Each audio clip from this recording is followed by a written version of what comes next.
Almoço Band News, com Guto Graça. Fala, Guto, tudo bem? Tudo. Presos no Covid, literalmente na pauta de tudo, que é o assunto que se gira, né? Por mais que tenha alguns respiros, mas estamos presos no Covid. E, Rodolfo, queria abrir o papo de hoje falando algo que eu não tenho visto ser falado, e é uma coisa impressionante, e como as nossas máquinas são trabalhadas para não verificar apenas hashtag e sim conteúdo, em todo o volume de 4 milhões de perfis auditados sobre Covid. O texto interno, que não é justificativa de uma abertura de postagem, é 35% do volume, e a pergunta: quando isto vai acabar?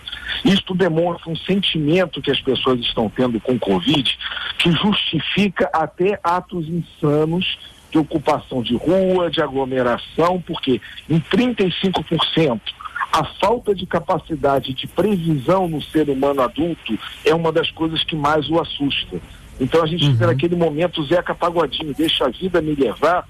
35% de conteúdo interno quando vai acabar essa pandemia. É uma coisa impressionante, Rodolfo. É impressionante, né?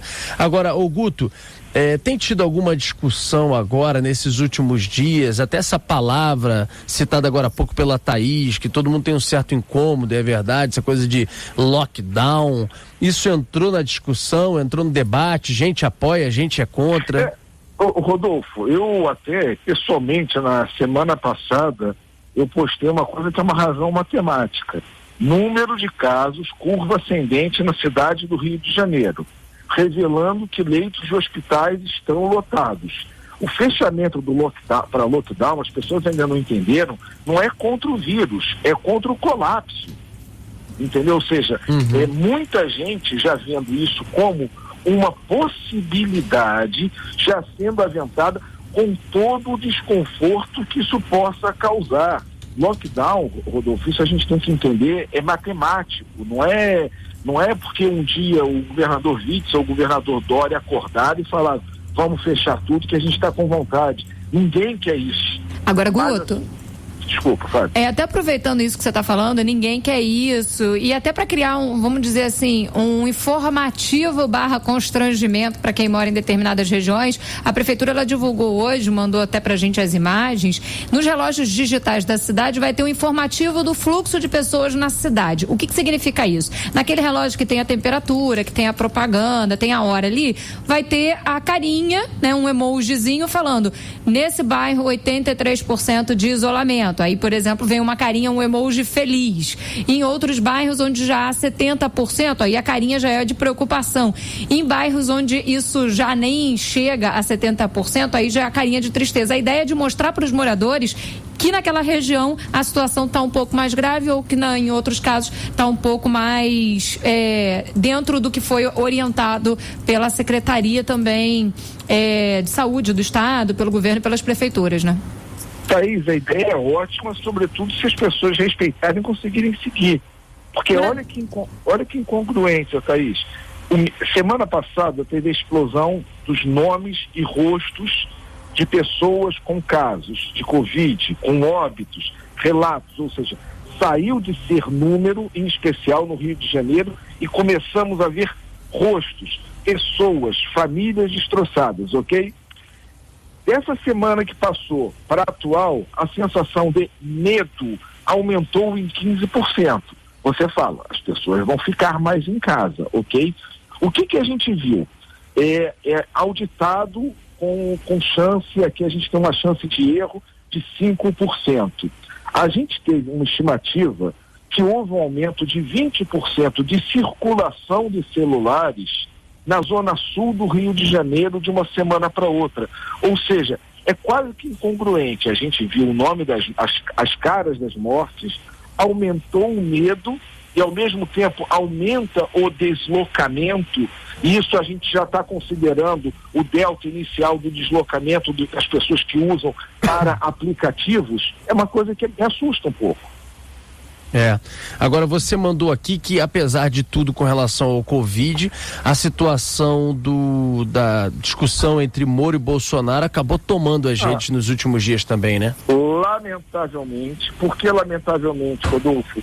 Porque o assunto ficou durante 2 fluxos de 72 horas, 60% de tudo postado estava sendo esse assunto. Então, no meio da pandemia, que já tem mais de 7 mil mortes, que a gente precisa saber como é que a gente vai cuidar, como é que vai ficar uma economia posterior, a gente resolveu tratar uma briga política. Mas isso pode ter implicações? Pode, mas o momento agora era do Covid. E uma coisa, não... Rodolfo, a imprensa ofereceu o mesmo número de títulos de política e de Covid. Só que as pessoas preferiram falar a política desse placar. 60% das postagens com mais de 5 interações, ou seja, as postagens que estão literalmente bombando, 60% tratavam o caso do Moro e Bolsonaro. É impressionante, tá? É impressionante mesmo, é muita coisa, né? E ainda mais com o depoimento de ontem, né? O depoimento de ontem, a resposta do Bolsonaro, né, Andreasa? E é muito interessante, o Guto certamente captou isso, que no primeiro momento, pós demissão de Moro e depois daquele pronunciamento que ele fez, houve um movimento de quase que abandono do barco bolsonarista. Em seguida, o quê? Nas horas depois que o presidente falou também, esse movimento teve um refluxo, né, Guto? Então, hoje me parece que, pelo menos em movimento de rede, a posição do presidente, especificamente diante da saída do Moro, volta a ser forte, não é isso, Guto? Acomodou, passou, porque o Moro já foi visto como um agente político. E o Moro tinha toda uma base de que já não gostava dele. Ou seja, é crucial a movimentação que o ex-ministro vai fazer nos próximos 10, 15 dias por definição de futuro. Para a gente entender um pouco esse assunto e entender por que a base saiu tanto em defesa e acabou saindo fortalecida, quando você pega 4 milhões de perfis, 2 milhões de bases de apoio e 2 milhões de oposição, Andreasa, tem uma diferença gritante, que é o assunto foi tratado por 65% da base de apoio. Na base de apoio é 65%. Na base de oposição, a saída do Moro é 35%. Ou seja, foi muito mais sentido por quem era do governo como se fosse uma traição ou uma necessidade de criar narrativas, e com isso deu um volume maior nas redes a saída do Moro como um fato assim negativo ao Moro. A gente tem que entender que foi mais sentido numa base e se produziu mais conteúdo. Houve uma acomodação, foi o que você falou, primeiro momento, comoção. Segundo momento, uma acomodação, como muitas coisas são no governo Bolsonaro. Distende um pouco, assusta e começa. Vai até o grau 10.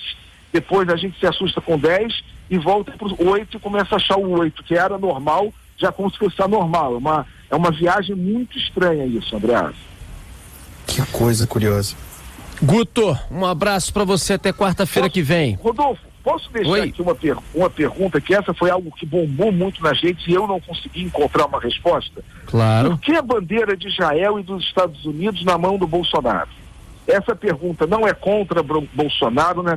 Foi a pergunta que ficou nas redes. As pessoas não entenderam a criança no colo carregando uma bandeira de Israel e uma bandeira dos Estados Unidos. Tem que ser uma data específica que não ficou compreensível. Então era quase que perguntar se alguém sabe poder responder, porque as redes deixaram essa pergunta em aberto. Eu não sei responder, pelo menos de pronto não. Acho que é uma questão muito mais simbólica que qualquer outra coisa, um símbolo identitário. Jair Bolsonaro, o governo Bolsonaro opera muito na narrativa, né? São narrativas que têm relação conservadorismo, anticomunismo, especificamente os governos que estão à frente desses países. Tem um aspecto simbólico que justifica essa associação. Não tinha um gancho novo, né? Tinha uma coisa que já vinha, talvez, sendo levantada pelo governo já há bastante tempo, assim. Isso. Prosseguindo na mesma narrativa. narrativa, mais ou menos isso. Parece ser, pelo menos. Valeu, Guto, um abraço para você. Grande abraço, e a qualquer momento, edição extraordinária, é só chamar. Beijo em todos aí. Tchau, tchau. Abraço. Tá bom.